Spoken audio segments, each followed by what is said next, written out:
नमस्कार. तर आज आपण प्रिन्सेस कटचे फुल शोल्डरमधून किती शोल्डर मायनस करायचं, आर्महोल किती घ्यायचा हे बघणार आहोत. जर प्रिन्सेस कट ब्लाऊजचा दोन्ही साईडचे फ्रंट आणि बॅक हे नेक डीप असेल तर तुमचं शोल्डर अजिबात उतरणार नाही. तुम्ही या पद्धतीने ड्राफ्टिंग केलं तर तुम्हाला दाखवते. तर पहिले आपण फुल शोल्डरचं माप कसं घ्यायचं हे समजून घेणार आहोत. तर फुल शोल्डर 13.5 आहे, तर त्याचं निम्म घ्यायचा. इथे 7.25 घ्यायचं. इथं मी 7.25 फुल शोल्डर घेतलेलं आहे बघा.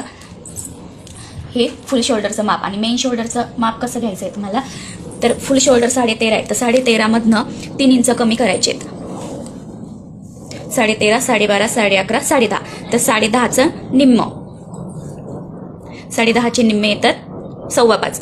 तर मेन शोल्डर हे तुमचं 5.25 असणार आहे. इथं 5.25ची खूण करून घ्यायची. 5.25 झालं.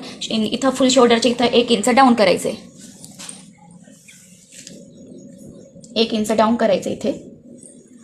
आणि आपण गळा रुंदी टाकून घ्यायची. तर ही छोटं माप असल्याने 32 साईजचा ब्लाऊज आहे. चेस्ट इथं 2 इंच टाकून घेतली मी. डीप गळा असल्या कारणाने मी 2च इंच टाकले. इथून डीप 2 इंचापासून तर हा इकडे शोल्डर डाऊन केलेले. इथे तिरपी रेष आखून घ्यायची. अशी तिरपी रेष. आणि इथं आपले हे जे मेन शोल्डर आले 13.5 मधून 3 इंच मायनस करून निम्म घेतलेलं हे 5.25. ही सरळ रेष इथे तिरपी याच्या दाखवून घ्यायची. आणि आपला जो गळा रुंदी आहे 2, ही 2 पासून इथलं जेवढं अंतर आहे हे तिरप हे घेतलं. इथून जेवढं 1.25 इंच आलेलं आहे तेवढंच इथं खाली 1.25 इंच घ्यायचं आहे. आणि इथून सरळ रेष आखून घ्यायची. हे झालं आपलं शोल्डर मायनस.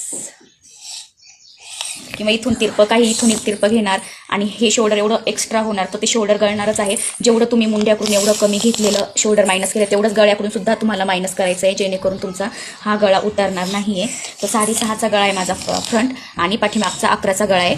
त्याच्यामुळे हे शोल्डर जेवढं आर्महोलकडून तुम्ही मायनस करणार तेवढंच गळ्याकडून सुद्धा मायनस करायचं आहे.